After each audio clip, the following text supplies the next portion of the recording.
Depois que meu acidente de carro me levou ao hospital, enviei uma foto minha em um estado deplorável.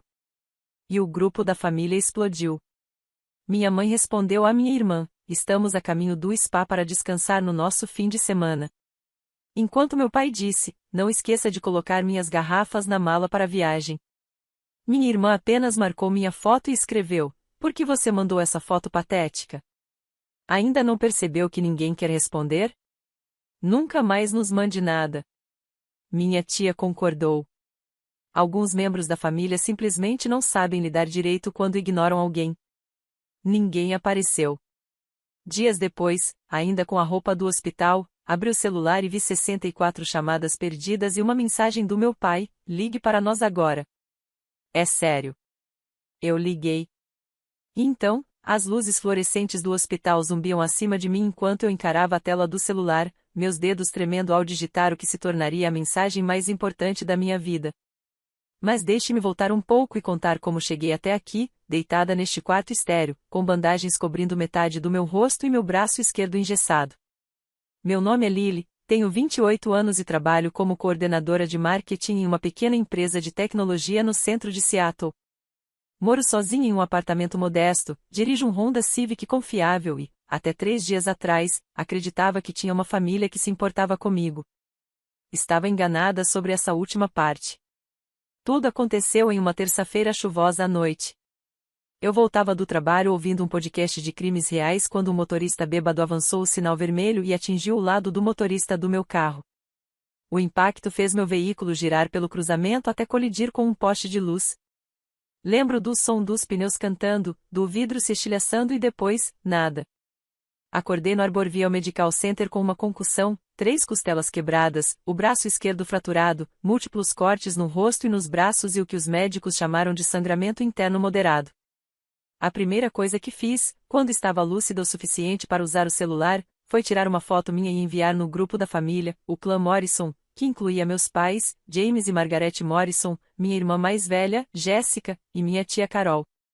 A foto não era bonita, meu rosto estava inchado e roxo, com curativos de borboleta segurando um corte na testa. Meu olho esquerdo quase fechado de tanto inchaço, e era possível ver o avental do hospital e os vários monitores ligados a mim.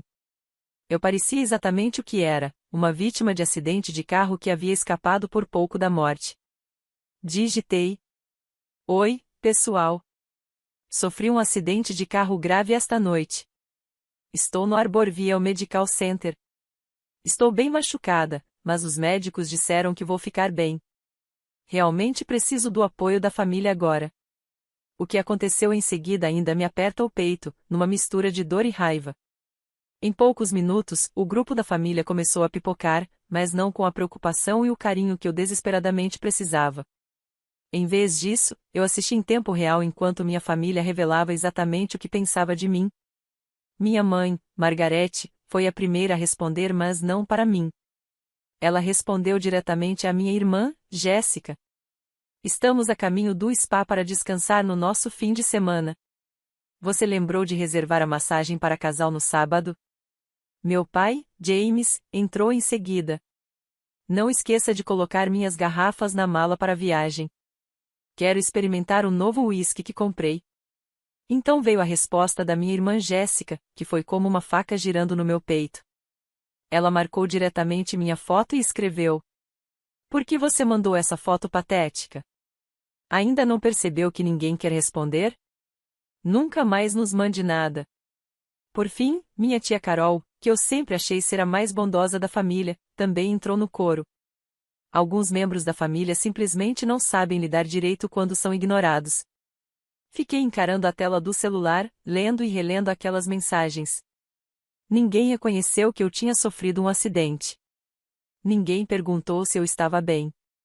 Todos estavam seguindo com o fim de semana no spa como se eu não tivesse acabado de sobreviver a um acidente que poderia ter sido fatal.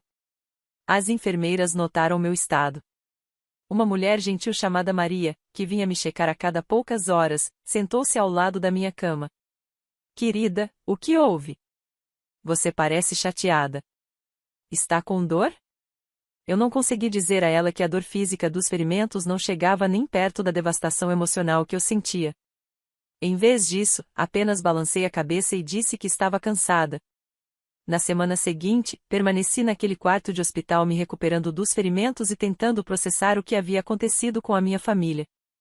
Amigos do trabalho foram me visitar. Minha vizinha, Dona Jackson, me levou flores. Até o carteiro, Tony, passou para ver como eu estava depois de ouvir sobre o acidente com a Dona Jackson. Mas da minha família, silêncio absoluto. Os médicos me mantiveram em observação prolongada por causa da hemorragia interna e precisei de outra cirurgia para reparar os danos nas costelas. A recuperação foi lenta e dolorosa, mas me deu muito tempo para pensar. A ironia não passou despercebida. Completos estranhos e conhecidos ocasionais demonstravam mais cuidado e preocupação comigo do que as pessoas que deveriam me amar incondicionalmente. Durante aquelas longas horas deitada no leito do hospital, tive bastante tempo para refletir sobre meu relacionamento com minha família. Percebi que não era a primeira vez que eles me descartavam ou me faziam sentir como um peso. Crescendo, Jéssica sempre foi a filha de ouro. Mais bonita, mais popular, tirava notas melhores e agora trabalhava como uma corretora de imóveis de sucesso, faturando 6 dígitos por ano. Enquanto isso, eu era complicada a que fazia perguntas demais, a que nunca se encaixava no que eles achavam que uma filha deveria ser. As memórias voltaram como uma enxurrada enquanto eu fitava as placas do teto. Quando me formei como oradora da turma no ensino médio, meus pais passaram o jantar inteiro falando sobre o novo namorado da Jéssica, em vez de comemorar minha conquista acadêmica. Quando recebi minha primeira promoção no trabalho, eles esqueceram de me parabenizar porque estavam ocupados organizando a festa de aniversário da Jéssica. Quando comprei meu primeiro apartamento, criticaram o bairro em vez de celebrar minha independência. Lembrei do meu aniversário de 16 anos, quando me prometeram um carro, mas deram para Jéssica, porque ela precisava mais para suas atividades sociais. Eu havia trabalhado meio período em uma cafeteria por meses, economizando cada centavo para pagar o seguro e a gasolina, apenas para assistir minha irmã sair dirigindo aquele que deveria ter sido o meu Honda Accord. Também recordei a vez em que entrei para a lista de honra da faculdade, e a resposta da minha mãe foi: "Que bom, querida, mas você viu que a Jéssica foi eleita a rainha do baile?" Ou quando corri uma meia-maratona beneficente, arrecadando mais de $3.000 para a pesquisa do câncer, mas o jantar em família girou inteiramente em torno do novo corte de cabelo da Jéssica. Até os feriados eram dolorosos. Todo Natal, Jéssica recebia joias caras, roupas de grife e artigos de luxo, enquanto eu ganhava presentes práticos, meias, material escolar ou vales-presente de redes de restaurantes. Quando tentei conversar com meus pais sobre essa diferença gritante, eles me faziam gaslighting, dizendo que eu estava sendo dramática ou exagerando. Esse padrão se estendia até aos eventos de família. Em casamentos, formaturas e reuniões, Jéssica sempre era apresentada como nossa filha de sucesso, a corretora de imóveis, enquanto eu era apenas nossa outra filha, Lily. Minha tia Carol se derretia falando das conquistas da Jéssica, mal reconhecendo minha presença. A única que parecia realmente me enxergar além do papel de irmã menor da Jéssica era a vovó Rose. Pensei em todas as vezes em que tentei provar meu valor para eles, fiz trabalho voluntário em abrigos de sem-teto, doei sangue regularmente, ajudava vizinhos idosos com as compras e visitava a vovó Rose todos os domingos, sem falhar. Mas nada disso importava. Aos olhos deles, eu sempre seria a filha decepcionante, incapaz de se comparar à perfeição da Jéssica. O que aconteceu no hospital não foi uma exceção. Foi a consequência inevitável de uma vida inteira de negligência emocional e favoritismo. Eles me treinaram a não esperar nada, e eu, tola, acreditei que uma emergência médica pudesse finalmente acordá-los para o fato de que tinham outra filha que também merecia amor e preocupação. Enquanto eu estava deitada, com as costelas quebradas latejando e o rosto pulsando de dor, percebi algo profundo: eu mesma vinha participando do meu próprio sofrimento há anos. Aceitei as migalhas de atenção, inventei desculpas para o comportamento deles e me convenci de que tudo melhoraria se eu simplesmente me esforçasse mais para conquistar o amor deles. Mas amor não é algo que se conquista dentro de uma família. Deve ser incondicional, dado livremente e demonstrado de forma consistente. O fato de eu ter passado 28 anos tentando conquistar algo que deveria ter sido meu direito de nascença foi talvez a realização mais trágica de todas.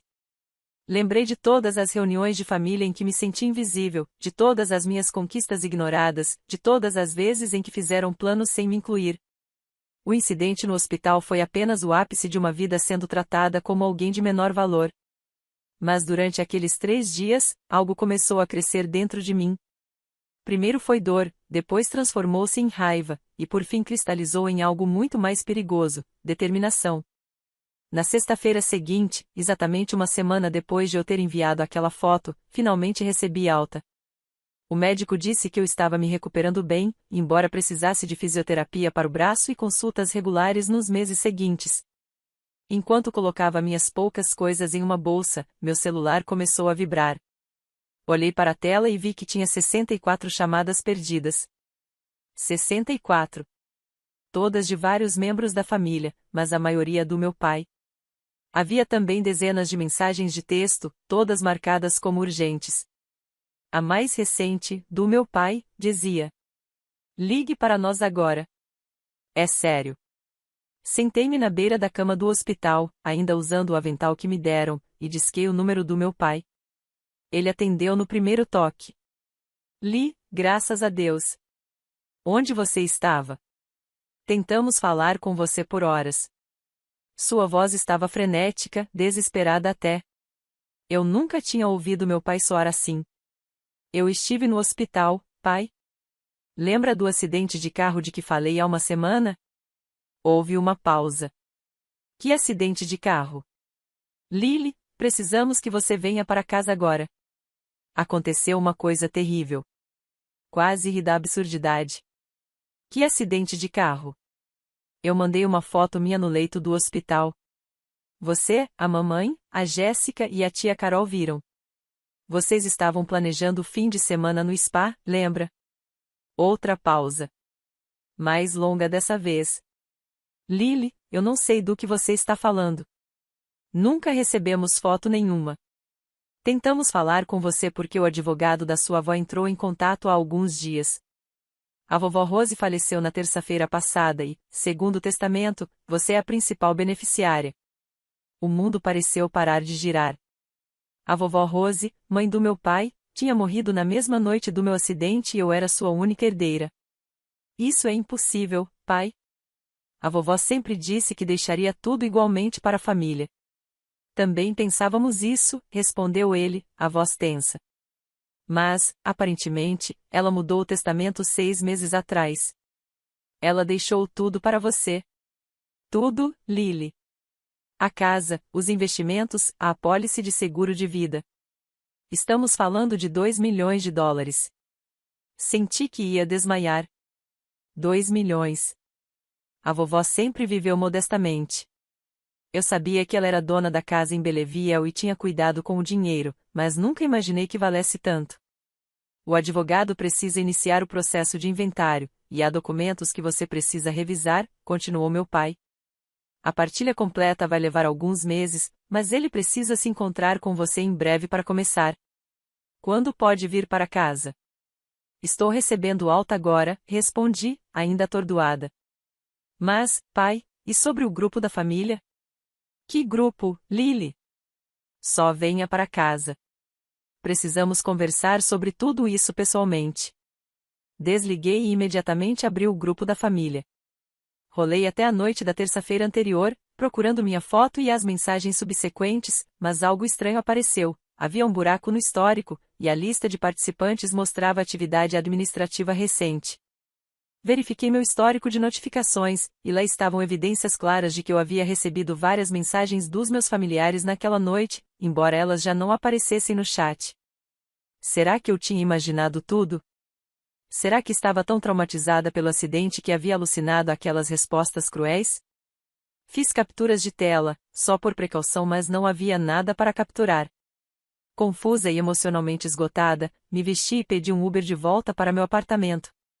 Precisava tomar banho, trocar de roupa e processar tudo antes de lidar com minha família e essa questão da herança. Mas, naquela tarde, sentada no meu apartamento, algo me incomodava profundamente.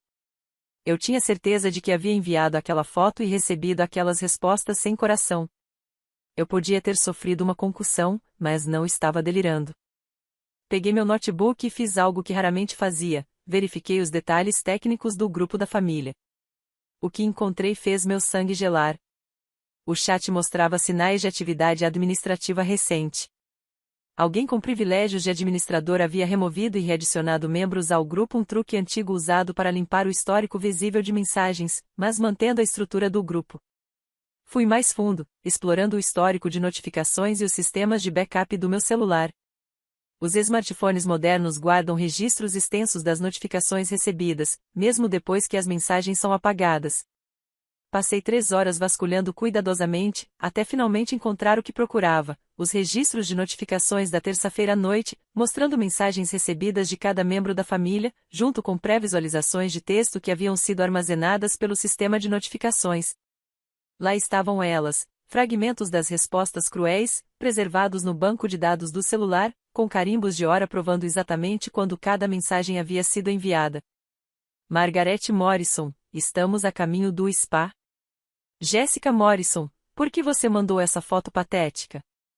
James Morrison, não esqueça de colocar minhas garrafas na mala. Eles tinham visto minha foto do acidente. Tinham ignorado minha dor. Tinham continuado planejando o fim de semana no spa enquanto eu estava quebrada em uma cama de hospital. E quando descobriram sobre a herança, entraram em pânico e tentaram apagar os rastros. Mas cometeram um erro crucial: não sabiam que eu conseguia recuperar mensagens deletadas. A ironia da situação não passou despercebida. Minha família sempre havia menosprezado minha inteligência e minhas habilidades técnicas. Quando eu estava no ensino médio e aprendi sozinha programação básica e design de sites, meu pai disse que era perda de tempo para uma menina. Quando me formei em marketing com especialização em ciência da computação, minha mãe perguntou por que eu não tinha escolhido algo mais feminino, como pedagogia ou enfermagem. Durante a faculdade, trabalhei meio período no helpdesk da universidade, onde aprendi sobre recuperação de dados, perícia digital e a permanência das comunicações eletrônicas. O que minha família não sabia era que eu tinha mantido essas habilidades ao longo da carreira, ajudando minha equipe de marketing com problemas técnicos e análise de dados. A tentativa deles de apagar as provas da própria crueldade foi de amadores.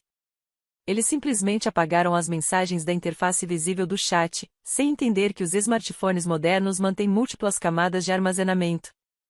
As mensagens ainda estavam lá em arquivos em cache, sistemas de backup e registros de metadados. Era como tentar incendiar uma casa e deixar intactos os alicerces e o porão. Enquanto olhava para as mensagens recuperadas, uma estranha sensação de calma tomou conta de mim. Pela primeira vez na vida, eu tinha provas inegáveis de como minha família realmente me via. Sem mais gaslighting, sem mais me fazer duvidar da minha própria percepção, sem mais dizer que eu era sensível demais ou que estava imaginando coisas. Passei o restante da sexta-feira à noite planejando. Não iria confrontá-los diretamente. Isso só resultaria em negativas, manipulação e mais gaslighting. Em vez de confrontá-los diretamente, decidi que lhes daria exatamente o que mereciam e faria isso de um jeito que expusesse o verdadeiro caráter deles para todos que importavam. Mas primeiro eu precisava entender toda a extensão do que tinha acontecido. Comecei a documentar tudo: o acidente, a linha do tempo dos eventos, as mensagens, a exclusão delas e a revelação sobre a herança. Criei uma planilha detalhada com horários, capturas de tela e informações técnicas sobre como recuperei os dados apagados. Também iniciei uma pesquisa sobre minhas opções legais. Embora o que eles tivessem feito não fosse necessariamente crime, poderia haver implicações relacionadas à herança e às tentativas de manipulação da situação. Marquei uma consulta com um advogado para a semana seguinte. Mais importante ainda, comecei a refletir sobre as implicações mais amplas do comportamento deles. Não se tratava apenas de um incidente ou de uma herança. Era sobre um padrão de abuso emocional e negligência que havia moldado minha vida inteira. O episódio no hospital tinha sido apenas o momento em que as máscaras finalmente caíram por completo. Na manhã de sábado, dirigi até minha casa de infância, em Belleville. Meus pais ainda moravam na mesma casa em que cresci, uma bela colonial de 4 quartos em um bairro de classe média alta. O carro da Jéssica estava na entrada, junto com o Honda CR-V da tia Carol. Todos estavam lá, me esperando. Entrei e os encontrei sentados ao redor da mesa da cozinha, com expressões de ansiedade e culpa. Minha mãe se levantou imediatamente e tentou me abraçar. Lily, estávamos tão preocupados com você. Quando não conseguimos falar com você, pensamos que algo terrível tivesse acontecido. Afastei-me do abraço e me sentei de frente para eles. Algo terrível aconteceu. Eu sofri um acidente de carro na terça-feira à noite. Passei 3 dias no hospital. Por que não nos contou? Perguntou Jéssica, com uma expressão de preocupação tão convincente que quase parecia real. Eu contei. Mandei uma foto no grupo da família. Todos vocês viram. Lily, querida, meu pai disse suavemente. Não havia foto nenhuma.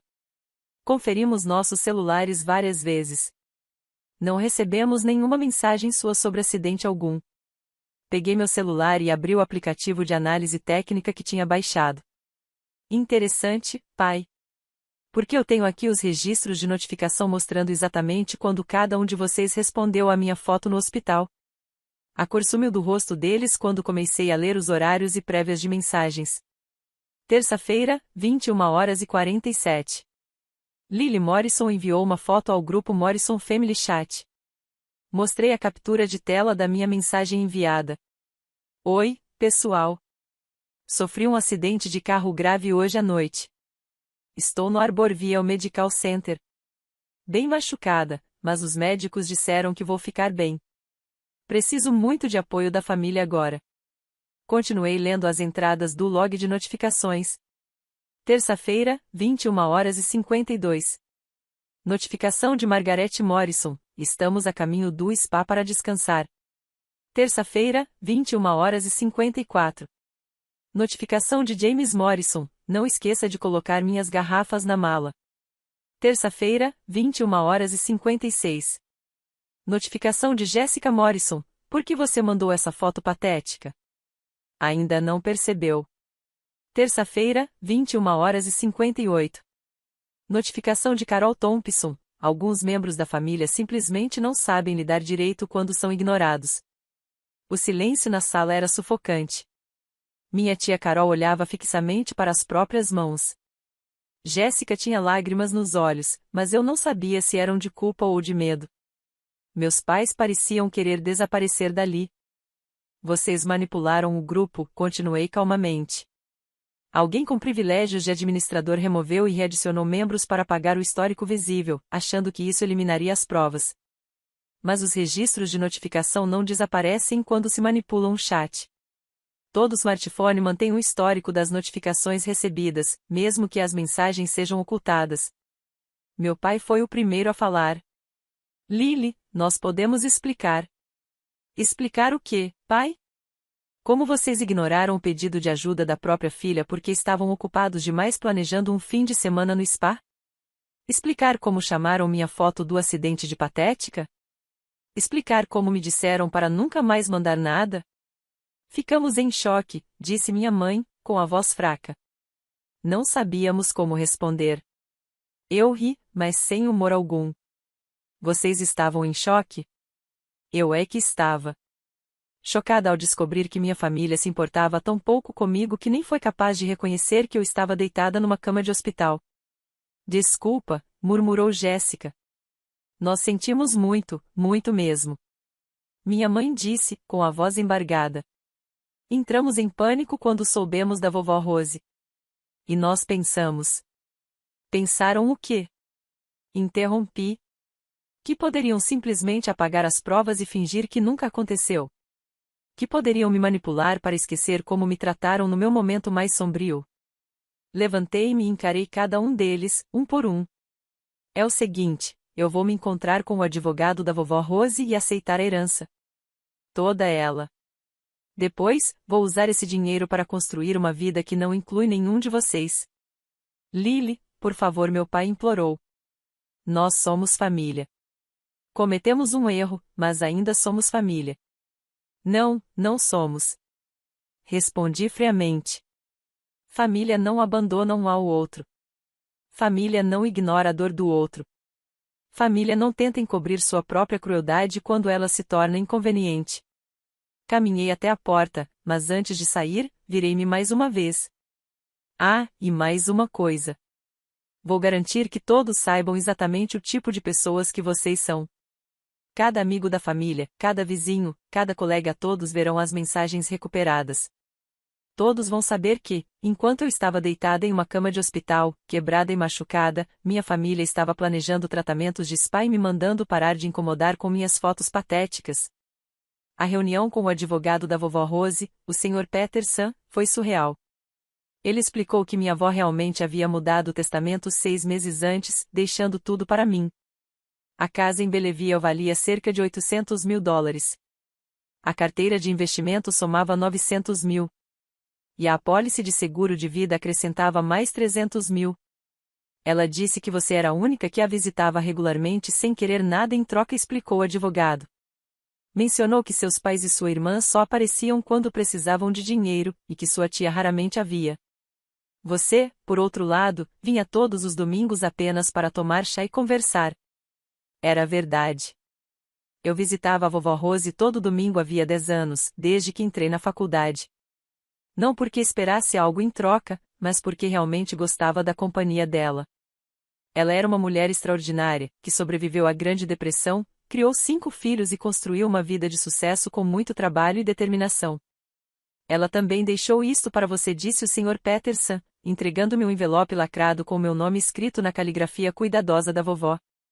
Abri mais tarde, sozinha em meu apartamento. Dentro estava uma carta que me fez chorar pela primeira vez desde o acidente. Minha querida Lily, se você está lendo isto, é porque já me fui. E provavelmente está se perguntando por que deixei tudo para você. A resposta é simples: você foi a única que me amou pelo que eu era, não pelo que eu podia dar. Seus pais me veem como um seguro para a aposentadoria. Sua irmã me vê como fonte de dinheiro para a entrada de uma casa maior. Sua tia me vê como obrigação. Mas você me vê como família. Sei que os outros vão ficar chateados com a minha decisão. Provavelmente vão tentar fazê-la se sentir culpada ou convencê-la a dividir. Não os ouça. Esse dinheiro é seu porque você o conquistou com anos de amor genuíno e cuidado. Use-o com sabedoria, minha querida menina. Construa uma vida que a faça feliz. E lembre-se, família não é apenas laço de sangue. É quem está presente quando você mais precisa. Com amor, vovó Rose. PS. Espero que você nunca precise descobrir quem é sua verdadeira família em circunstâncias difíceis. Mas, se precisar, confie em seus instintos. Ao ler o pós-escrito, percebi que a vovó Rose, de algum modo, já sabia que esse momento chegaria. Ela enxergara através da fachada da minha família e me preparou para a traição inevitável. Nas semanas seguintes, cumpri minha promessa. Compartilhei as mensagens recuperadas com todos que importavam. Publiquei nas redes sociais, em uma longa postagem explicando o que havia acontecido. Enviei para parentes distantes, amigos da família e até alguns colegas e vizinhos dos meus pais. As respostas foram rápidas e unânimes, todos ficaram horrorizados com o comportamento da minha família. Até os amigos mais próximos dos meus pais começaram a se afastar. Jéssica perdeu vários clientes depois que a história veio à tona. Minha tia Carol foi discretamente convidada a deixar seu cargo de voluntária no centro comunitário local. A postagem que fiz nas redes sociais viralizou em poucas horas. Amigos, conhecidos e até completos estranhos começaram a compartilhar suas próprias histórias de traição e negligência familiar. A seção de comentários virou quase um grupo de apoio para pessoas que haviam passado pelo mesmo. Um comentário em especial me marcou. Era de uma mulher chamada Jennifer, que escreveu: "Foi exatamente o que aconteceu comigo quando fiz uma cirurgia no ano passado. Minha família estava ocupada demais planejando uma viagem de férias para me visitar no hospital. Mas, ao contrário de você, eu não tinha provas. Eles conseguiram me manipular até acreditar que eu estava exagerando. Obrigada por mostrar que esse tipo de comportamento não é normal nem aceitável." Outro comentário, de um homem chamado Robert, dizia: "Meus pais fizeram algo parecido quando fui diagnosticado com câncer. Eles estavam mais preocupados com o impacto da minha doença na agenda social deles do que com a minha recuperação. Demorei anos para perceber que o comportamento deles dizia tudo sobre eles e nada sobre o meu valor como pessoa." Ler essas respostas me fez perceber que minha experiência não era única. Havia milhares de pessoas por aí que haviam sido emocionalmente abandonadas por suas famílias em seus momentos mais vulneráveis. A diferença é que eu tinha provas e estava disposta a usá-las. Logo as emissoras de notícias locais começaram a repercutir o caso. Uma repórter do canal Cairo 7 entrou em contato perguntando se eu aceitaria dar uma entrevista sobre dinâmicas familiares em emergências médicas. Recusei. Preferia deixar minha família lidar com as consequências de suas próprias ações, sem oferecer mais holofotes. Mas a história alcançou públicos inesperados. Recebi uma mensagem da doutora Patrícia Williams, terapeuta familiar especializada em sistemas narcisistas. Ela perguntou se poderia compartilhar minha história anonimamente em seu próximo livro sobre abuso emocional em famílias. O que você passou é um exemplo clássico de bode expiatório e abandono emocional. O comportamento da sua família durante a sua emergência médica revela um nível de frieza que vai muito além de uma disfunção familiar comum. O fato de eles terem tentado encobrir tudo quando o dinheiro entrou em jogo mostra que eles sabiam que estavam errados, mas só se importam com as consequências quando isso afeta eles próprios. A mensagem da doutora Williams me ajudou a entender que o que vivi não era apenas grosseria ou descaso. Era uma forma de abuso psicológico que havia me acompanhado a vida toda. O episódio no hospital foi apenas o exemplo mais dramático de um padrão constante. Mas a resposta mais inesperada veio de uma fonte improvável, meu primo Mark, filho da tia Carol, que morava em Portland. Ele me ligou 2 semanas depois que compartilhei as mensagens. Lily, não consigo acreditar no que minha mãe e seus pais fizeram com você.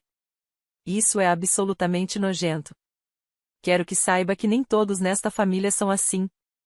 Mark e eu nunca fomos muito próximos, mas ele se tornou um aliado inesperado. Também revelou algo que fez tudo finalmente se encaixar. Você precisa saber, seus pais e minha mãe falavam sobre o dinheiro da vovó Rose há meses. Eles tinham certeza de que seria dividido em 4 partes entre seus pais, a Jéssica e a minha mãe. Já estavam fazendo planos para a parte de cada um. Foi então que tudo fez sentido. O desprezo cruel pelo meu acidente não tinha sido apenas frieza aleatória. Eles estavam confiantes de que herdariam uma quantia significativa e se sentiram à vontade para mostrar suas verdadeiras cores, porque acreditavam que já não precisavam manter a fachada de se importar comigo. Quando descobriram que eu era a única beneficiária, entraram em pânico e tentaram apagar as pistas. Mas era tarde demais. As máscaras haviam caído, e eu tinha visto quem eles realmente eram. 6 meses depois, usei parte da herança para comprar um lindo apartamento no centro de Seattle, com vista para a Bahia. Também criei um fundo de bolsas em uma faculdade comunitária local para estudantes que haviam saído do sistema de adoção sem apoio familiar porque eu sabia exatamente como era viver sem esse suporte. O processo de comprar o apartamento foi terapêutico de formas que eu não esperava. Ao caminhar pelos cômodos vazios, percebi que aquele seria o primeiro lar que eu teria na vida sem estar manchado por lembranças de desfunções familiares. Cada canto daquele apartamento seria preenchido com minhas próprias escolhas, minhas próprias memórias, minha própria vida. Contratei uma designer de interiores chamada Clary, especializada em criar espaços que favorecem a cura emocional. Quando contei minha história, ela entendeu imediatamente. Não estamos apenas projetando um espaço para morar, ela disse. Estamos criando um santuário onde você poderá se curar de anos de traumas emocionais e construir uma nova identidade, livre das dinâmicas tóxicas da sua família. O processo de design acabou se tornando uma forma de terapia. Cada escolha de móvel, cada paleta de cores, cada obra de arte foi pensada para refletir quem eu realmente sou, não quem minha família tentou me fazer acreditar que eu era. A sala de estar ganhou um belo sofá em L, perfeito para receber amigos. A sala de jantar recebeu uma mesa para 8 pessoas, porque eu queria criar as reuniões acolhedoras e cheias de calor humano que nunca experimentei na infância. O quarto de hóspedes foi planejado com carinho para que amigos se sentissem confortáveis em passar a noite. Diferente da casa onde cresci, onde visitas eram tratadas como incômodos, meu espaço sempre estaria aberto para as pessoas que eu amava. Encomendei a um artista local uma peça exclusiva para o hall de entrada, uma obra em técnica mista que trazia, em uma caligrafia elegante, a frase "Família é quem está presente", cercada por imagens de crescimento, cura e novos começos. O fundo de bolsas exigiu mais planejamento, mas se tornou um dos projetos mais significativos da minha vida. Em parceria com o setor de assistência financeira da faculdade comunitária, criamos a Bolsa Memorial Rose Morrison, destinada a jovens que saíram do sistema de adoção. O fundo não oferecia apenas ajuda com mensalidades, mas também apoio para moradia, livros e despesas básicas. A primeira contemplada foi M, uma jovem que estava em lares adotivos desde os 12 anos. Quando veio ao meu escritório para agradecer, desabou em lágrimas. Ninguém nunca acreditou em mim desse jeito. A maioria das pessoas vê os jovens do sistema de adoção como casos perdidos, mas você está me dando a chance de provar que sou mais do que as minhas circunstâncias. As palavras de Amy me lembraram algo que a vovó Rose sempre dizia: a medida de uma pessoa não é de onde ela vem, mas o que escolhe fazer com as oportunidades que recebe. Hoje construí uma família escolhida, formada por amigos e colegas que realmente se importam comigo. Aos fins de semana, sou voluntária em um abrigo de animais. E comecei a namorar um homem incrível chamado Alex, que trabalha como paramédico. Quando contei a ele sobre meu acidente e a reação da minha família, ele ficou tão indignado que brincou dizendo que poderia acidentalmente passar a ambulância no pé deles. Recusei, claro, mas apreciei o sentimento. Alex tinha sua própria história de disfunção familiar. Seus pais o haviam renegado quando ele se assumiu gay na faculdade, e ele também passou anos construindo uma família escolhida de amigos que o amam e apoiam incondicionalmente. A coisa mais bonita sobre a família escolhida, ele me disse certa noite, enquanto víamos o pôr do sol da sacada do meu apartamento, é que todo mundo está ali porque quer estar. Ninguém é obrigado por sangue, culpa ou manipulação. É amor puro e respeito mútuo. Nosso relacionamento se desenvolveu de forma lenta e natural. Alex nunca me pressionou a me reconciliar com minha família biológica, nem sugeriu que eu estava sendo dura ou rancorosa demais. Pelo contrário, ele apoiou meu processo de cura e me ajudou a reconhecer padrões saudáveis de relacionamento. Através dele, conheci sua família escolhida, um grupo de amigos unidos que se apoiam há mais de uma década. Eles me receberam de braços abertos e, pela primeira vez na vida, experimentei o que é estar em uma dinâmica familiar realmente saudável. Jantávamos juntos todas as semanas, celebrávamos aniversários e feriados com alegria genuína e nos apoiávamos nos momentos difíceis. Quando um amigo, Marcos, perdeu o emprego, todos se mobilizaram para ajudá-lo com o aluguel e na busca por um novo trabalho. Quando outra amiga, Lisa, enfrentou um término doloroso, organizamos pacotes de cuidados e noites de cinema para animá-la. Era isso que família deveria significar: pessoas que aparecem umas pelas outras sem ficar cobrando nada em troca. Que celebram as conquistas sem inveja. Que oferecem apoio sem condições. Minha família biológica já tentou se reconciliar várias vezes. Mandaram e-mails, cartas e até apareceram no meu trabalho. Mas eu mantenho meus limites firmes. Não respondo a nenhuma comunicação deles e deixei claro, para nossos conhecidos em comum, que não tenho interesse em qualquer reconciliação. Algumas pessoas acham que sou dura demais. Dizem que famílias brigam e que eu deveria perdoar e seguir em frente. Mas essas pessoas não entendem o que é estender a mão no seu momento mais sombrio e ouvir de volta que você é patética e deveria parar de incomodar os outros. O acidente mudou minha vida de formas que eu nunca teria previsto. Sim, ele revelou a verdadeira natureza da minha família biológica, mas também me deu clareza e recursos para construir algo muito melhor. Às vezes, as piores coisas que nos acontecem acabam nos levando aos melhores desfechos. Guardo a carta da vovó Rose em uma moldura na parede, ao lado de uma foto nossa do último Natal. Na foto, estamos rindo de alguma bobagem que ela disse sobre o bolo de frutas que tinha feito. Ela veste o suéter roxo que dei de presente de aniversário, e eu uso os brincos de pérola que ela me deu só porque sim. Olhando para aquela foto, percebi que eu tinha, sim, amor de família na minha vida, só não estava onde eu esperava. A vovó Rose me mostrou o que realmente significa família: pessoas que aparecem quando você precisa, que amam sem condições, que enxergam seu valor mesmo quando outros não enxergam.